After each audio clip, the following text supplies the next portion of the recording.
quiero agradecerle a Aitana, principalmente pues, que ha sido la organizadora de esta jornada de hoy, de los cursos que se van a desarrollar a lo largo del mes, y bueno, agradecer, ¿verdad?, a todas las personas que se han acercado hasta aquí para compartir este espacio con nosotros, porque como bien ha dicho Javier, pues hoy ha sido un día de huelga general por la educación pública y bueno, pues coincidencias del destino, esto estaba organizado hace mucho tiempo y no hemos podido cancelarlo, así que bueno, agradeceros a todos y a todas vuestra presencia. Muy especialmente quiero agradecer que estén aquí Juan Torres y Juan Hernández Zubizarreta, dos grandísimos expertos en la materia que hoy venimos a tratar. Juan Torres pues, es catedrático de Economía en la Universidad de Sevilla y se ha desempeñado, ¿verdad?, en diversos cargos académicos y de política universitaria y científica.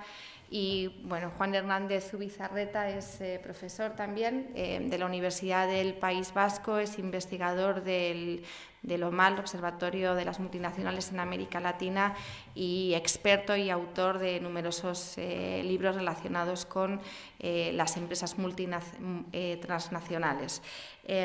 Bueno, vamos a comenzar, ¿verdad?, el acto queriendo hacer una breve presentación de este libro, pues estudio que hemos venido trabajando en los últimos años y que, por supuesto, pues no es un trabajo que ya se encuentre concluido, sino que bueno, pues es un trabajo que nosotros consideramos que está en curso, ¿verdad?, que tiene que seguir desarrollándose.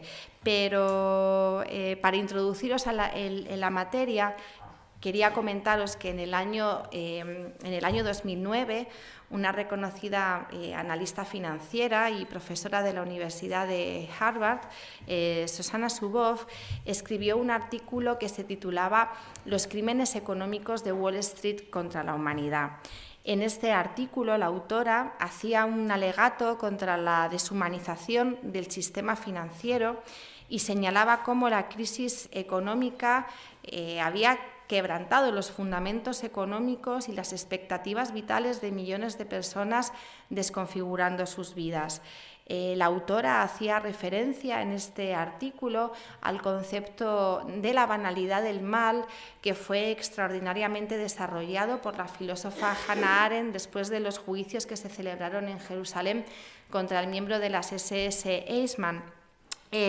Cuando Hannah Arendt hablaba del mal que se encontraba detrás de aquellos acontecimientos que dieron lugar al Holocausto, ella decía que las personas que se encontraban detrás de estos actos no eran personas especialmente perversas ni extraordinariamente malas, sino que era gente muy normal. Gente que no había desarrollado absolutamente ninguna empatía con relación a los actos, ¿verdad?, que desempeñaban y el resultado que tenían sobre otras personas.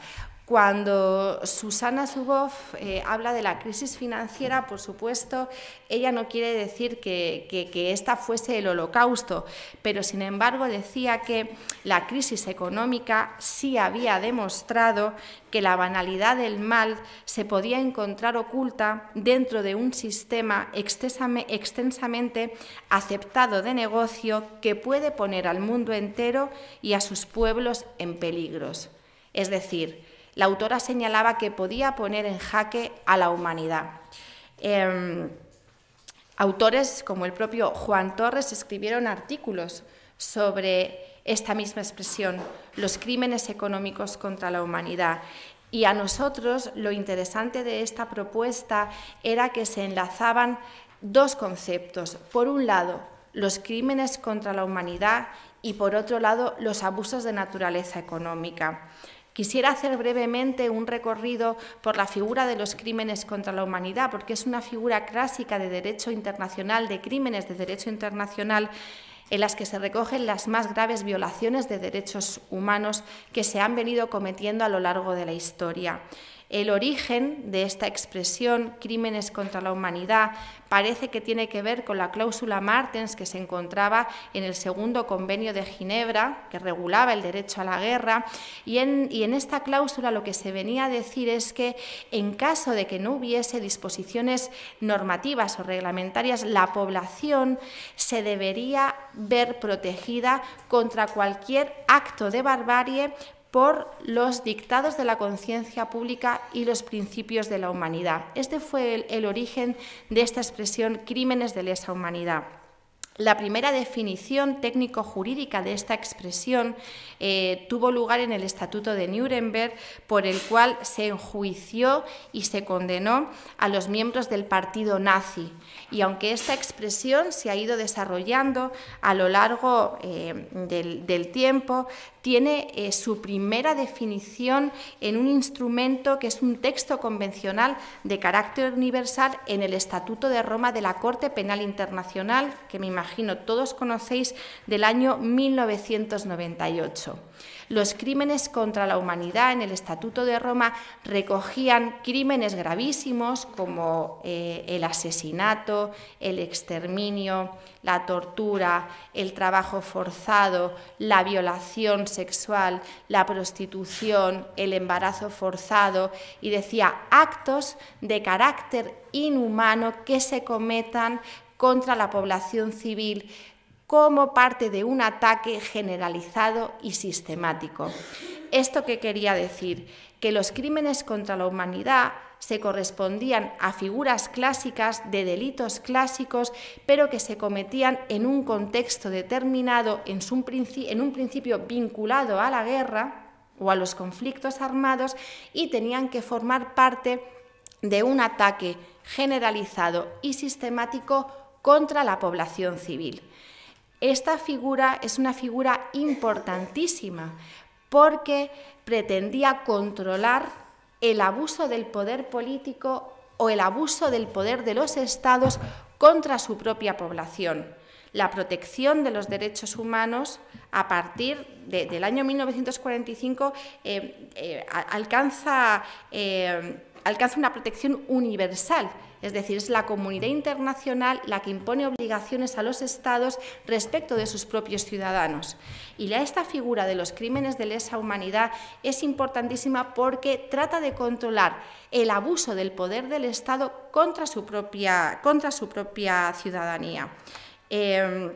Esta figura, además, es muy importante porque, desde el punto de vista jurídico normativo, tienen categoría o naturaleza imperativa. Además, pueden ser perseguibles a través de la jurisdicción universal, es decir, los Estados tienen la obligación de perseguir este tipo de delitos, en principio tengan conexión o no, ¿verdad?, con su jurisdicción. Son delitos, además, o crímenes que son imprescriptibles, no aplican, ¿verdad?, estatutos de limitación, de responsabilidad o de inmunidad, y ofrecen un marco normativo para prevenir, para sancionar y para perseguir las más graves violaciones de derechos humanos.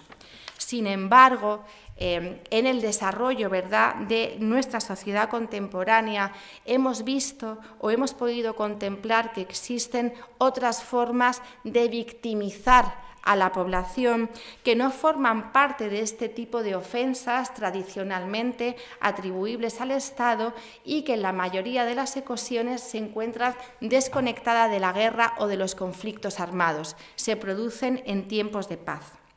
Estamos hablando de una serie de abusos o de conductas de naturaleza económica o de naturaleza económica-política llevados a cabo por actores no solamente públicos, sino también por actores privados que, en función de los cambios que se han experimentado en el ejercicio y en la distribución del poder en la sociedad internacional, ejercen una enorme influencia en las esferas que son vitales para el ser humano y se manifiestan como actos en contra de los dictados de la conciencia pública, de los principios más básicos de la humanidad y de los valores esenciales que conforman la dignidad humana.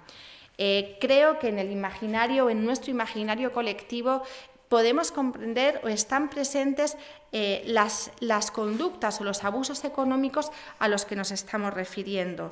La crisis financiera o la estafa financiera, como algunos la denominan, las políticas de ajuste estructural o las políticas de austeridad que han dejado millones de personas desempleadas, millones de personas sin hogar, un total retroceso en la protección y en la promoción de los derechos no solamente económicos, sociales y culturales, sino también de los derechos civiles y políticos.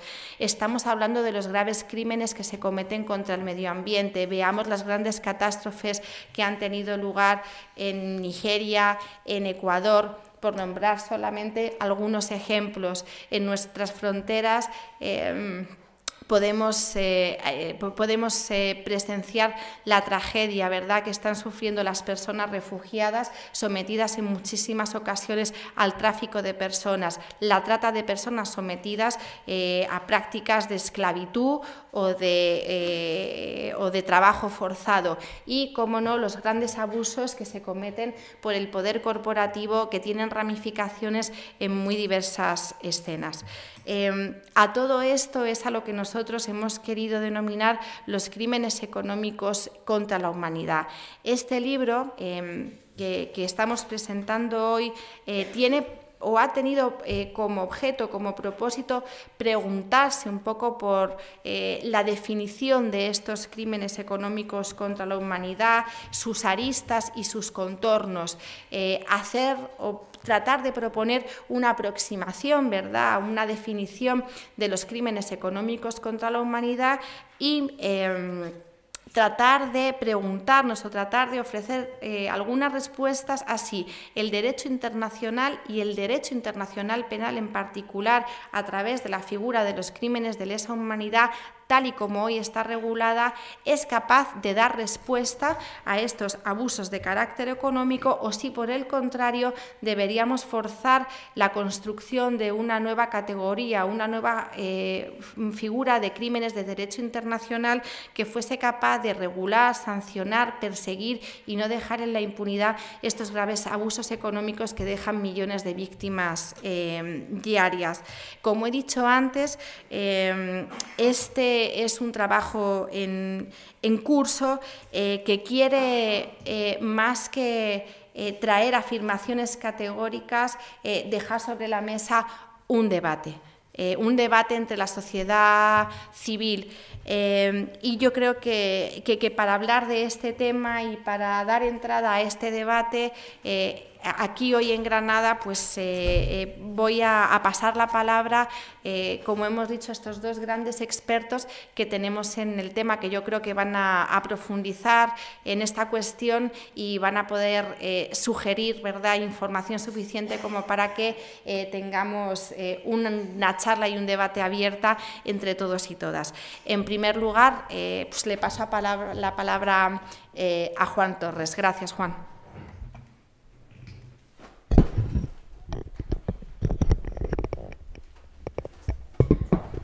Muchas gracias, Livia, muchas gracias a todos ustedes por estar aquí.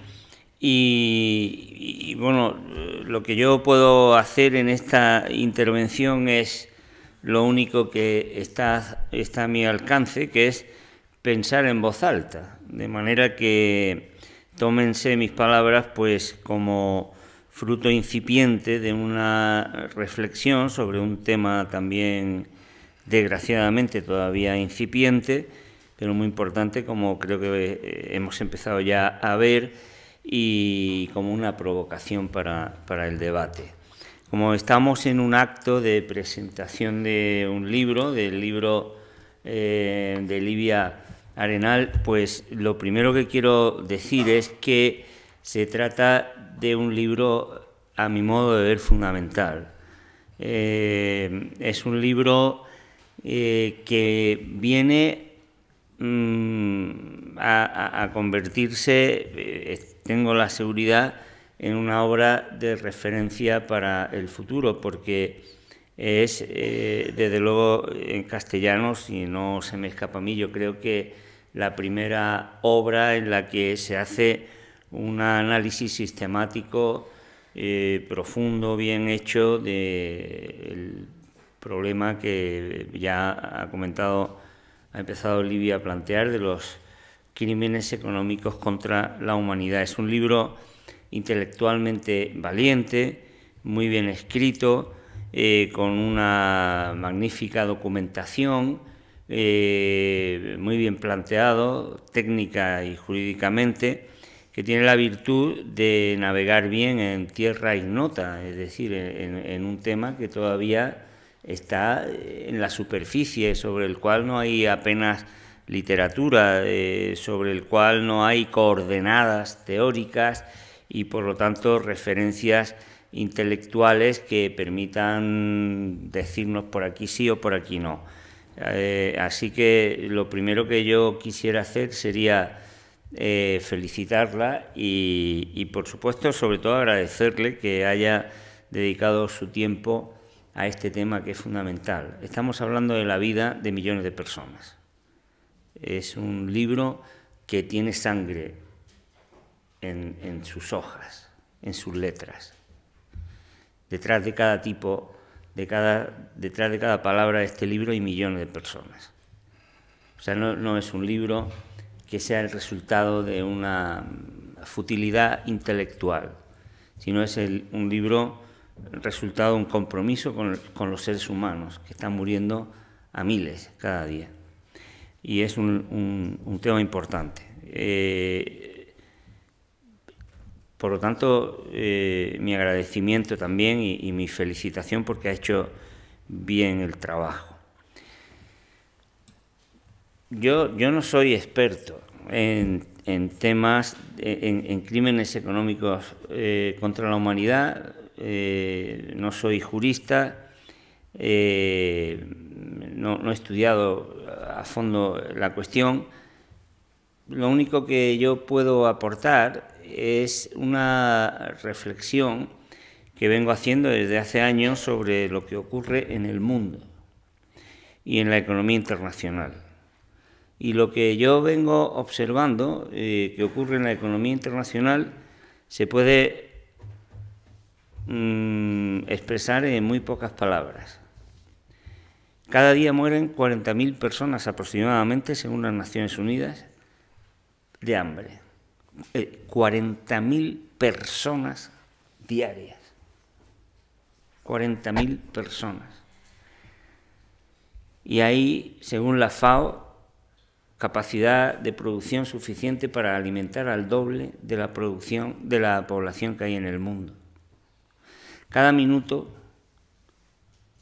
muere una mujer dando a luz, porque no tiene en ese momento asistencia mínima en el parto.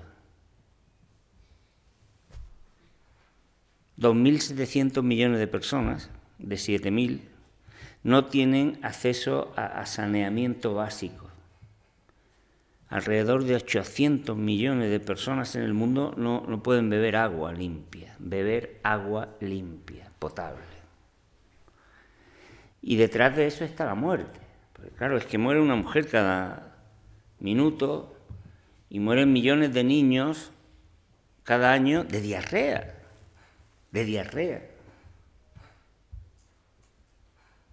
A lo mejor aquí hay alguien con diarrea y puede venir, porque para nosotros es una molestia. Para esos niños que no tienen agua limpia es exactamente la tercera causa de muerte en el mundo. Y esas situaciones, esas muertes, no son un accidente. Primero, porque las podemos evitar.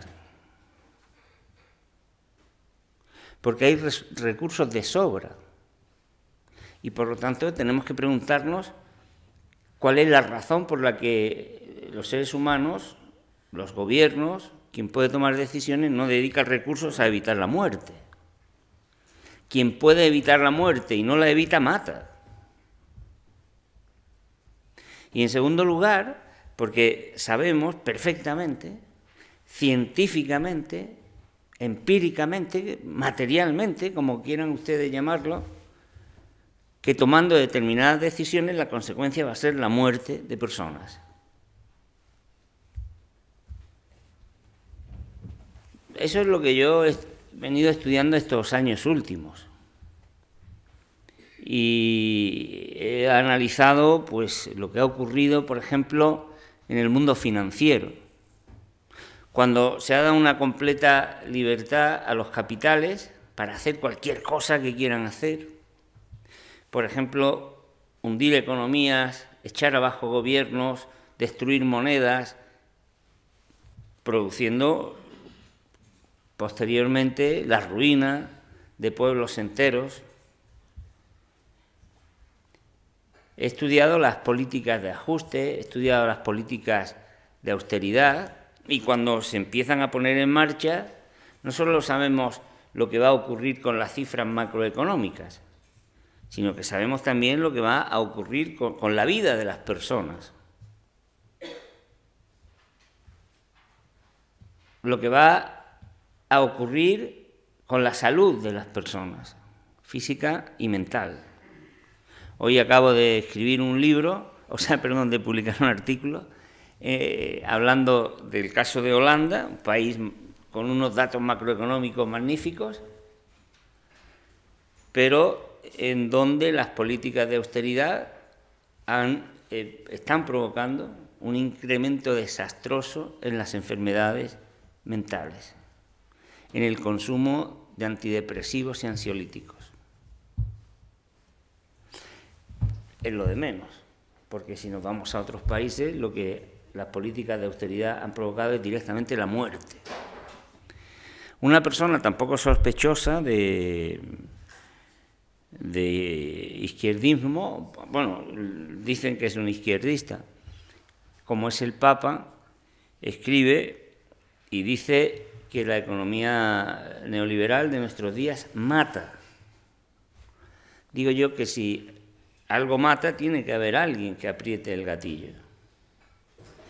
Pues bien, lo que yo he encontrado en estos años últimos, analizando lo que viene ocurriendo en el mundo, es que efectivamente hay una serie de decisiones, de actuaciones,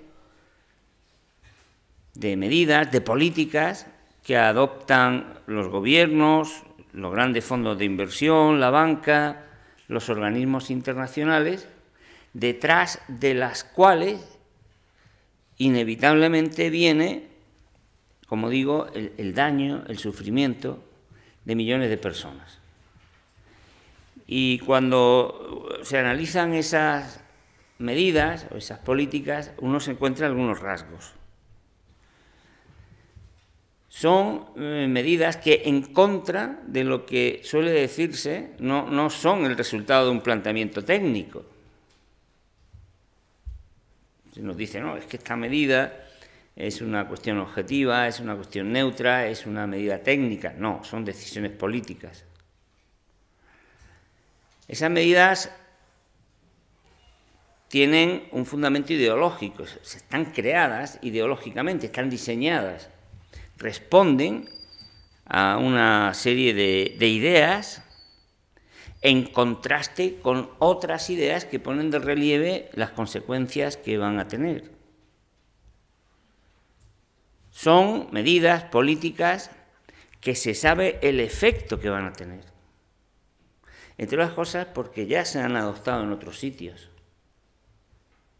Cuando el Fondo Monetario hace programas de ajuste casi a multicopista, copiados para un país y otro, y en el país anterior ha tenido un determinado efecto, pues sabemos que en el siguiente va a provocar lo mismo.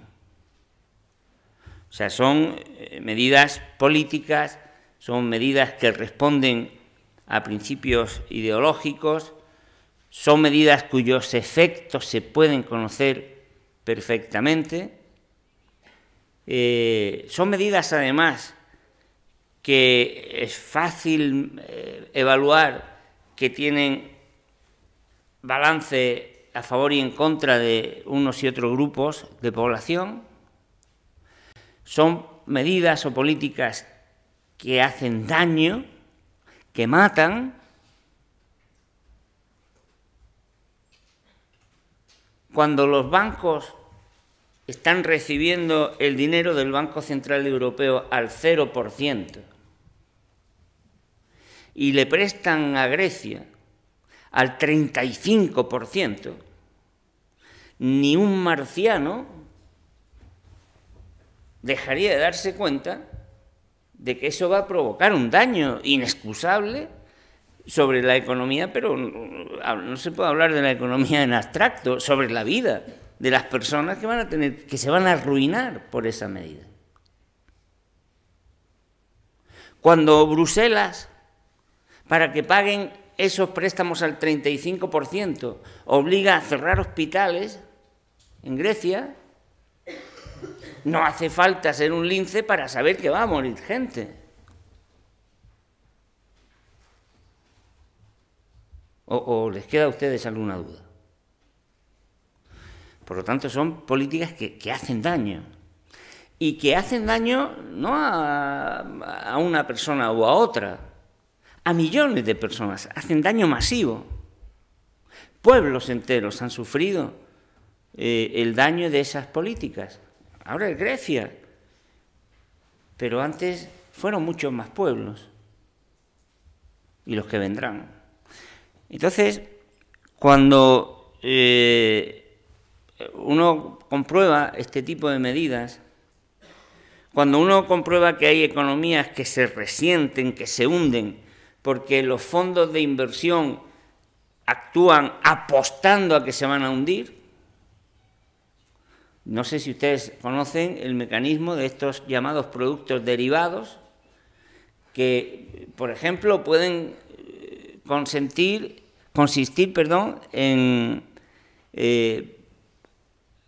asegurar, entre comillas, que la prima de riesgo en España va a subir unos puntos. Y si sube esos puntos, el titular de ese producto financiero recibe una compensación, una determinada rentabilidad. ¿Y qué hace falta para que suba la prima de riesgo de ese país? Pues sencillamente descolgar teléfonos si se tiene influencia suficiente, dar ruedas de prensa y empezar a decir que ese país no va a poder pagar, que ese país se va a venir abajo, y la prima de riesgo, hombre, si lo digo yo seguramente no tenga efecto, pero si lo dicen los grandes medios de comunicación, los grandes inversores, pues al día siguiente la prima de riesgo subirá y hundirá el país. En el año 2010 está ocurriendo diariamente, pero por poner un hecho, un dato concreto, en el año 2010, después de que el número de personas con hambre, hambrientas, cuando se dice personas hambrientas por parte de la FAO, no se refiere a lo que nosotros decimos a media mañana cuando no hemos desayunado, estoy hambriento, no, se trata de personas que literalmente están al borde de la muerte. Pues después de unos años que había bajado la estadística, en 2010 estaba en torno, 2009, 800 millones, en 2010 se superó los 1.000 millones. ¿Por qué? Pues porque la crisis financiera desplazó la inversión especulativa a las apuestas sobre las commodities, es decir, sobre los papeles relativos a materias. ¿Cómo operan esas inversiones?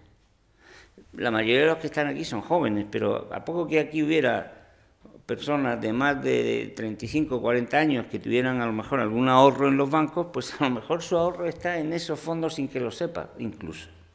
¿Cómo operan? Es muy fácil, se crea un fondo, la Caixa en España lo llamaba 100% natural. ¿Cómo no? Natural, como que no hay forma más natural de matar a la gente que de hambre. Estaba bien puesto el nombre.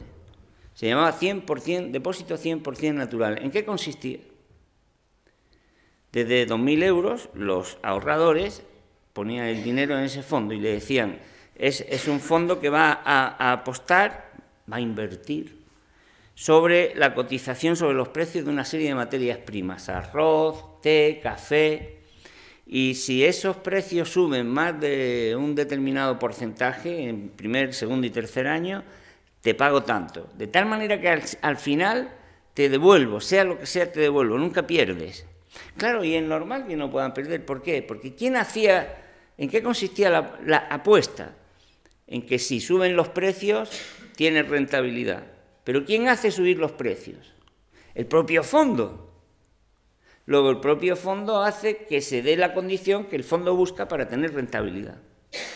Claro, si eso lo estuvieran haciendo apostantes en el casino, pues no tendría mayor importancia, pero sobre lo que están jugando es sobre el precio del arroz, que es lo que sirve de alimento casi a la mitad de la población mundial. Con lo cual, 200 millones más de personas en 2010 pasaron a ser consideradas hambrientas y las personas que murieron de hambre aumentaron también. Bueno, a muchos economistas se nos ocurre pensar que comportamientos de ese tipo no son casualidad, no son algo que se desarrolle de manera natural, sino que es una estrategia deliberada para hacer daño y así poder ganar dinero. Y dándole vueltas a eso es con lo que cuando efectivamente me encontré con el concepto de crimen económico contra la humanidad. No era muy difícil llegar a eso. Son crímenes. Son crímenes. Lo que han hecho los bancos antes y durante la crisis es un crimen. Lo que están haciendo los gobiernos es un crimen. Lo que han hecho con Grecia es un crimen. Lo que han hecho con países de África, en países enteros de África o América Latina es un crimen. Y es un crimen económico, pero no contra una persona o dos, sino contra la humanidad. Bueno, ahora lo que hace falta es tipificar eso. Primero, que ustedes se den cuenta de la importancia que tiene eso. Segundo, estudiarlo, tipificarlo, analizarlo y luchar para que eso se consolide como un necesario planteamiento en el mundo académico, en el mundo político, en el mundo jurídico, ¿no? Así que yo agradezco mucho a Livia que haya hecho este trabajo y los animo a todos ustedes, a todos vosotros. Yo me gusta siempre hablar de tú a mis alumnos.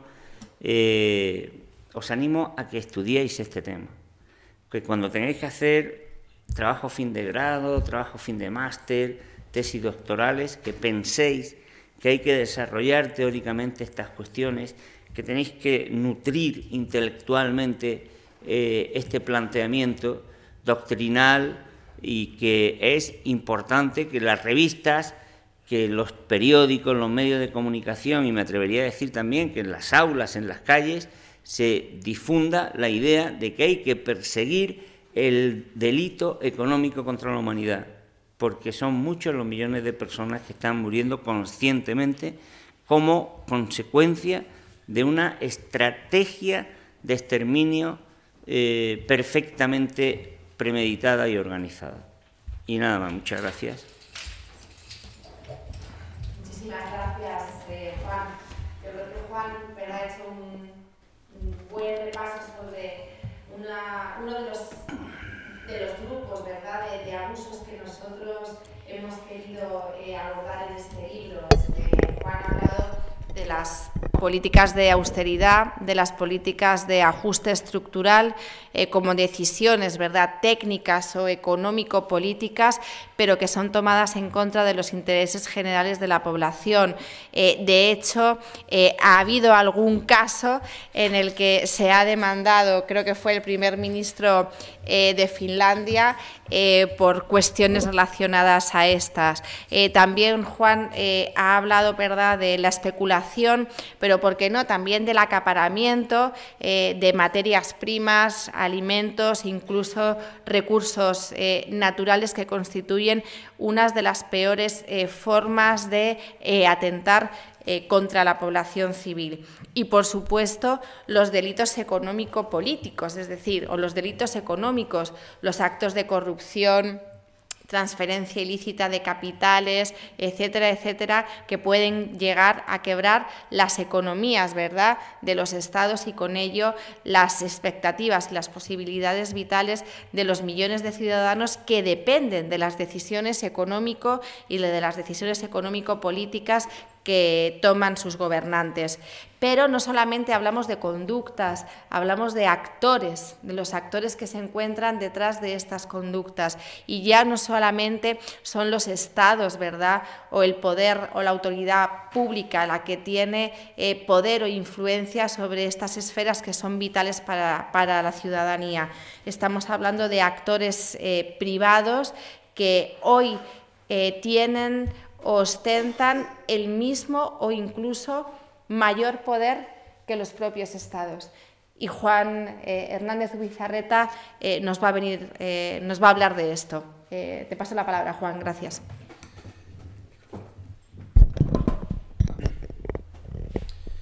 Arratsaldeon, buenas tardes a todos y a todas. Lo primero, quiero daros las gracias a todas vosotras por haberos acercado a compartir, ¿no?, la presentación de este libro. Y también yo quiero dar las gracias a Aitana Livia porque, bueno, dentro de la organización y junto a la Universidad de Granada me ha sido un gusto estar con ellas, ¿no? También compartir mesa con, bueno, yo creo que con Juan Torres pues es un verdadero placer porque yo creo que le conocéis, ¿no? Es uno de los referentes en el mundo de la economía alternativa de este país y por lo menos para mucha gente ha sido uno de los faros que continuamente leemos, ¿no?, los que no somos economistas y nos dedicamos al mundo del derecho. Yo antes de entrar en el contenido de las cuestiones que quería abordar, también por referirme al libro, yo lo que voy a decir fundamentalmente del libro es una cosa, forma parte de lo que a mí me suele gustar llamar, y yo creo que alguna gente llamamos dentro de la universidad, pensamiento crítico. Y hay poco pensamiento crítico en la universidad. Yo creo que algunas de vosotras y de vosotros quizás sois testigos. Hay mucho pensamiento plano, ¿no? Y yo estoy encantado porque en esta mesa y en esta sala hay pensamiento crítico. Pensamiento crítico de nivel, riguroso, bien hecho, con propuestas, con críticas. Y que además nos preocupa lo que pasa fuera de las aulas. Fundamentalmente nos preocupa eso. Cómo transformar un mundo profundamente injusto. Y por eso, al menos en mi caso, ¿no?, además de profesor, yo creo que con más intensidad yo soy un activista por los derechos humanos. Muchos años ya de activismo por los derechos humanos, vinculado a las organizaciones sociales y vinculado al Tribunal Permanente de los Pueblos en un intento de hacer un uso alternativo del derecho. Este libro se mueve ahí y arriesga. Y esto es rarísimo en el mundo del derecho, profundamente conservador. Todos son nos. No se puede, es imposible.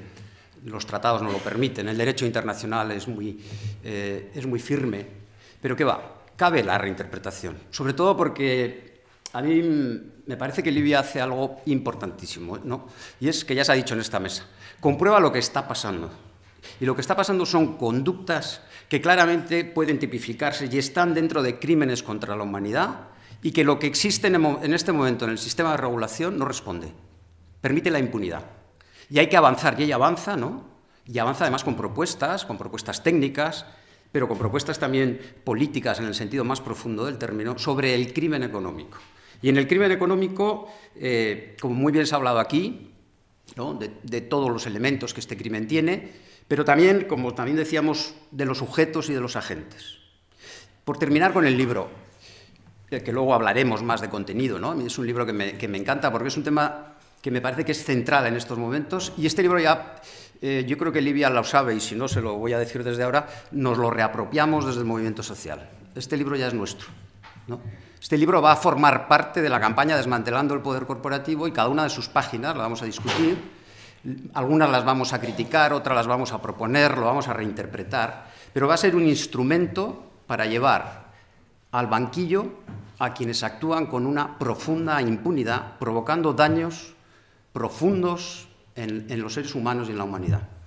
Y creo que habrá que pensar si el Estatuto de Roma permite la adaptación o no, si hay que hacer una nueva redefinición jurídica, pero son elementos técnicos que el poder los va a colocar por delante para deshacer todas nuestras propuestas. Lo hace continuamente. Vivo muchos años en la pelea contra las transnacionales y continuamente nos desacreditan por cuestiones técnicas que en realidad encubren relaciones de poder. Si quisieran, técnicamente tendríamos ya los crímenes económicos perfectamente tipificados, con exigibilidad jurídica y justiciabilidad. No tengo ni la menor duda. Fijaros cómo han avanzado los acuerdos de comercio y de inversiones. El CETA, en su segunda fase de aprobación, todavía queda la tercera, el acuerdo Unión Europea con Canadá, fijaros si es una técnica jurídica, por cierto, tremendamente perversa, pero técnicamente muy bien elaborada. 1.400 páginas de tratado, anexos, pies de página, reconducciones jurídicas que los que llevamos mucho tiempo en el derecho quedamos asombrados de la crisis, de la separación de poderes, del paralelismo en las formas, principios de trato nacional, nación más favorecida. Pero todo esto que os quiero decir es que cuando quieren, el poder establece técnicamente elementos muy sofisticados que están al servicio de las grandes corporaciones y de minorías del planeta. Y esta es la realidad de las relaciones de poder, ¿no? Porque la pregunta que nos hacemos es, ¿hay algún texto normativo en el ámbito internacional que controle a las transnacionales? Los principios Raggi es lo más sofisticado, 26 páginas. El CETA es un acuerdo. La OMC tendrá aproximadamente, yo ya no sé decir, 4.000 páginas, en anexos, insisto, en tipificaciones muy puntuales. Luego, no es un problema técnico. Y Libia avanza, además, con valentía sobre construcción de tipificación del nuevo crimen. Pero, sobre todo, lo que estamos en el Tribunal Permanente de los Pueblos, en la observación internacional, hablamos con víctimas, ¿no?, de las prácticas de estas políticas y de las prácticas de las transnacionales. Y hablando con ellas vemos que hay tipificación de delitos. Y lo que hace falta es avanzar, y lo vamos a hacer, insisto, desde el movimiento social y desde la reapropiación de un texto que a mí me parece que es esencial en un camino que mucha gente estábamos esperando. En cuanto al contenido, como muy bien comentaba, en este tipo de crímenes hay actores privados, sobre todo esas grandes corporaciones o empresas transnacionales. La pregunta es que detrás de estos crímenes, ¿no?, y de las cuestiones que hablaba mi tocayo Juan, desde el punto de vista jurídico, ¿qué hay? ¿Pero por qué ocurre esto? Bueno, ocurre por lo que alguna gente de Desmantelando el Poder Corporativo, una red, que luego si queréis hablamos, de muchas organizaciones a lo largo del planeta, hemos ido construyendo, ¿no?, elementos técnicos o elementos técnico-políticos, y pensamos que detrás lo que hay es una arquitectura de la impunidad.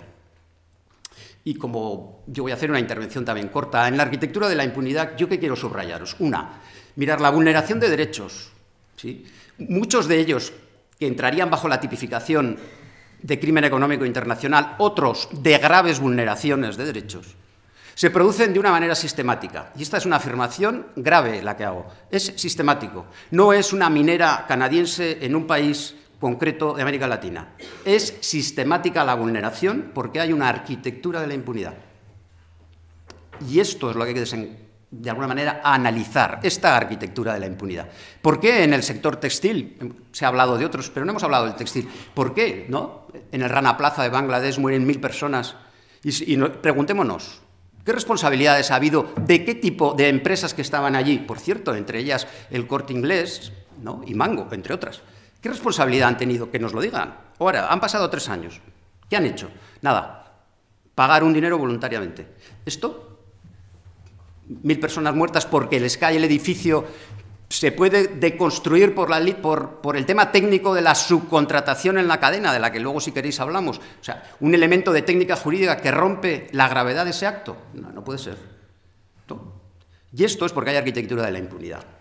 Y la arquitectura de la impunidad se sostiene, ¿no?, y esto sí quisiera comentarlo, de un modelo económico del que Juan nos podría hablar muchísimo, que es el capitalismo y es el patriarcado, ¿no? Y hablar de ese capitalismo es hablar de acumular mucho en poco tiempo, digamos, de grandes fortunas porque hay grandes pobrezas, que además utilizan mecanismos de desregular, privatizar, quebrar política pública de los estados de bienestar, aumentar políticas de represión.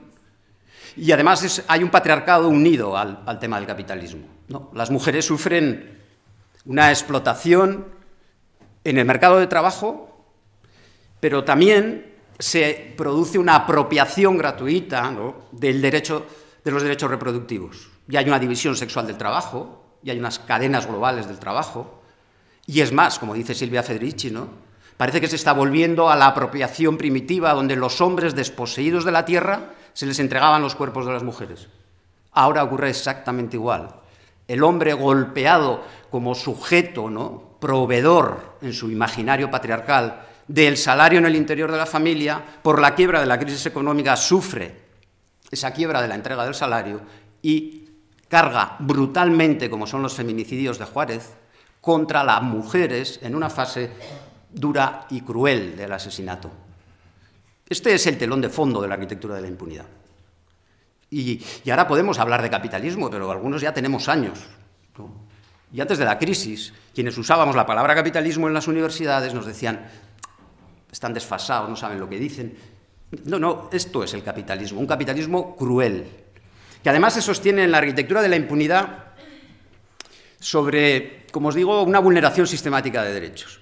Y fijaros, el problema que hay con esta vulneración es que quien quiere denunciar solo puede hacerlo en sus estados y en sus tribunales, y punto. No tiene otro lugar de presentar la denuncia.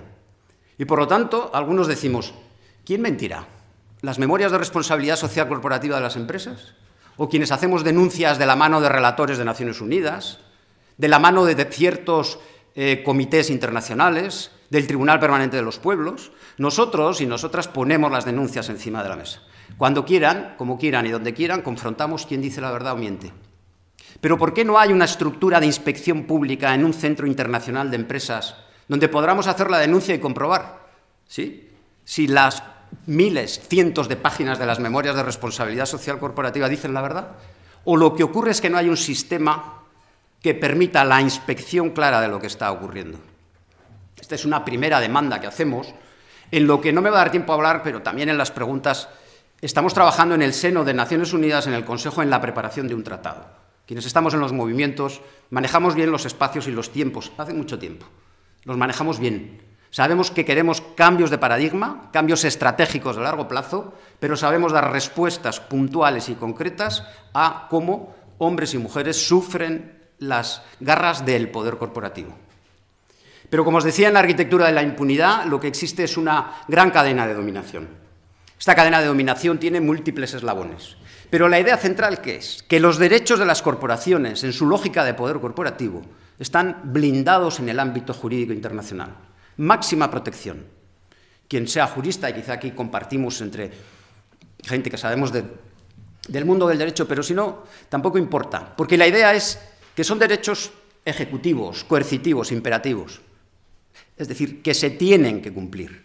Y esos eslabones se pueden analizar con microscopio, lo hemos hecho, con análisis técnico, ¿no? Y hemos analizado los contratos de explotación empresa-país. Habría que ver el Corte Inglés, habría que ver el sector textil, habría que ver Inditex, cuánto paga por camiseta a países como Bangladesh. Hay contratos con las proveedoras, con las empresas proveedoras de esos países, y eso hay que analizarlo, cuánto paga por prenda, porque de ahí se deduce condiciones laborales. Hay que analizar, este es uno de los eslabones que también lo puede tener el sector financiero, lo puede tener Repsol cuando hable de determinados pozos petrolíferos en determinados países. Hay que analizarlos. ¿Cuánto ganan? ¿Cuánto transfieren? ¿Cuánto va a paraísos fiscales? ¿Cuánto va a generación de nueva tecnología en los países donde están produciendo? Pero también hay otros eslabones.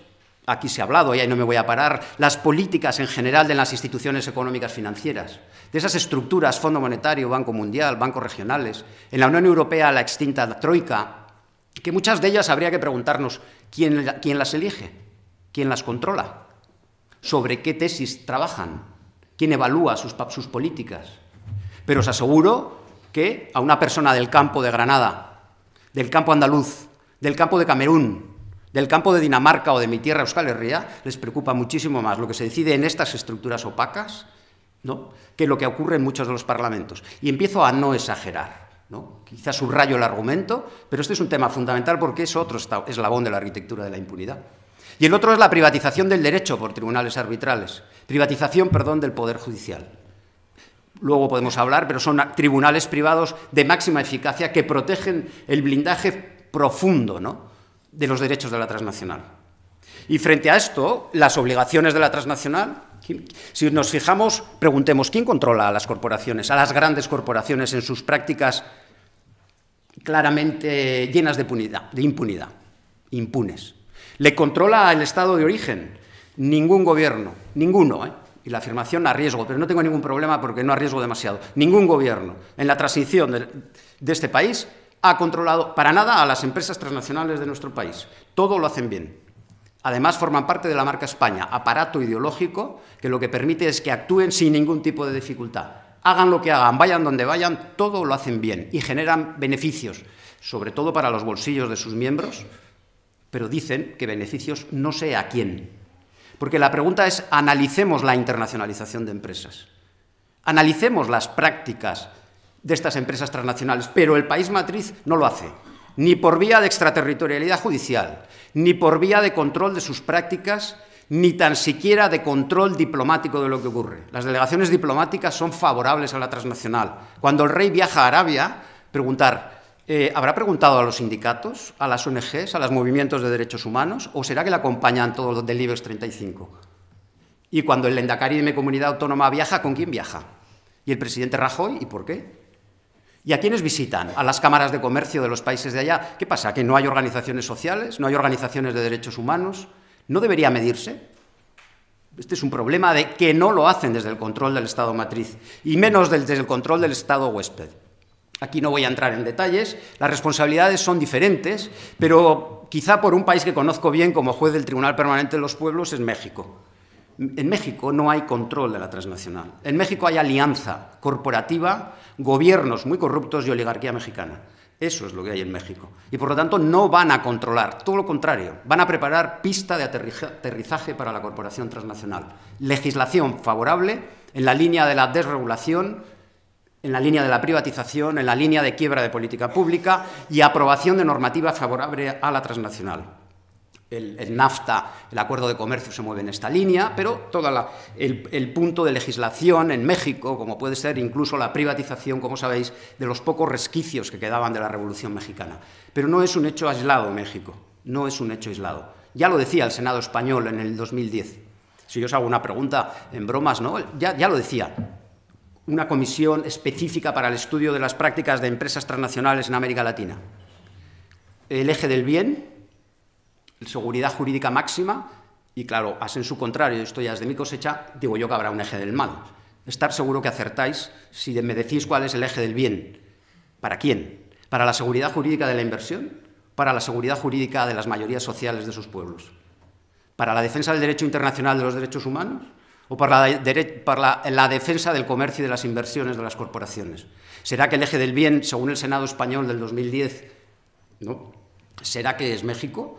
¿Será que es Perú? ¿Quizá Chile? ¿Colombia? ¿Y quizá el eje del mal eran Bolivia, Ecuador, Venezuela? Quizás. Quizás tenga que ver con qué en la jerarquía introducimos el modelo de la seguridad. Pero además el derecho internacional de los derechos humanos es frágil, no puede competir con el derecho de comercio y de las inversiones, completamente frágil. Colombia puede haber sido sancionada por asesinatos de sindicalistas en el Comité de Libertad Sindical de la Organización Internacional del Trabajo, importantes resoluciones con una gran carga ética, con una gran carga moral, pero la eficacia jurídica se diluye entre las manos. Ni tan siquiera el presidente Uribe tuvo ninguna amonestación. Vino como un gran estadista, ¿no?, cuando su trayectoria es la que es, pero era recibido como tal por los presidentes europeos.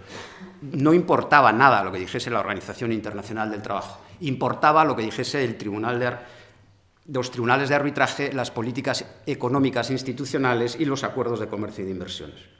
Y esta es la realidad. La realidad, y voy terminando, es que detrás hay una arquitectura de la impunidad, basada en la desigualdad en el ámbito jurídico. Esto es una balanza desequilibrada, máxima defensa de derechos, mínima de obligaciones. Y además, esta balanza cada vez se abre más. Los brazos no me dan para expresar la desigualdad, porque crean una categoría nueva, que es la responsabilidad social empresarial y la ética empresarial. Eso puede tener algún elemento positivo, pero básicamente, desde el punto de vista de la técnica jurídica de lo que estoy hablando, es desvío de obligaciones de las corporaciones a un ámbito del no derecho, no exigible, unilateral y claramente voluntario. Y las piezas de este puzzle que estoy contando hay que verlas en conjunto. Si uno va a un máster de responsabilidad social corporativa, lo que ocurre en ese máster, a mí me parece en muchas ocasiones, es que la pieza se saca del puzzle y se analiza aparte. Y se dice, es una pieza muy bonita, no pesa nada, tiene los contornos ovalados, pero esa pieza así no sirve para nada. La realidad de esa pieza es en el contexto descrito de la arquitectura de la impunidad, de las relaciones de poder, de la desigualdad, y ahí es donde hay que entender bien cuál es el papel de la voluntariedad. Y termino. Por tanto, esto era el proceso de la arquitectura.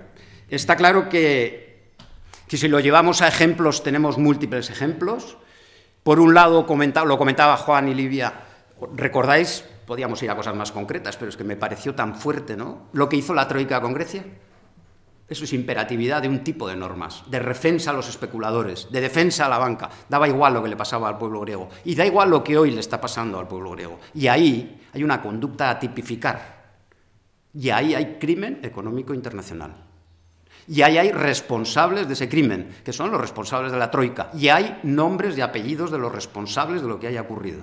Porque, por cierto, a sensu contrario, y también hay responsabilidades, los refugiados cuyos cadáveres todavía flotan en el Mediterráneo, ¿sí?, ahí hay responsabilidades graves de lo que está ocurriendo, porque además no se respeta el derecho internacional, no se respeta la Convención sobre Refugiados, no se está respetando la Carta Europea, no se está representando ni tutelando los tratados del mar. Y se está generando, ¿sí?, como muy bien se comentaba, ¿no?, los crímenes contra la humanidad tuvieron conexión con conflictos armados, luego se han desconectado, como debe ser, y ¿sabéis qué pienso? Que estamos empezando a tipificar algo nuevo, permitirme un poco la osadía, que son los crímenes de paz. Empieza a haber crímenes de paz. Vienen huyendo de la guerra, vienen huyendo del hambre, vienen llamando a la puerta, se les deja morir en una nueva actuación que ya empezamos a catalogar como necropolítica, es dejar morir a la gente, y eso están haciendo en el mar, porque saben perfectamente de todas y cada una de los barcos que salen, los controlan perfectamente por los radares militares, lo conocemos y el Tribunal Permanente de los Pueblos vamos a intervenir, porque se está generando un crimen de paz. Por eso, yo creo que este libro encaja perfectamente, no solamente en la teoría jurídica crítica y valiente, sino que además es creativo y, sobre todo, que a mí me parece lo más importante, es esencial, porque yo creo que responde, ¿no?, a la necesidad de millones de personas que están sufriendo la injusticia política y económica de responsables concretos con nombres y apellidos que sostienen un sistema capitalista tremendamente cruel. Gracias.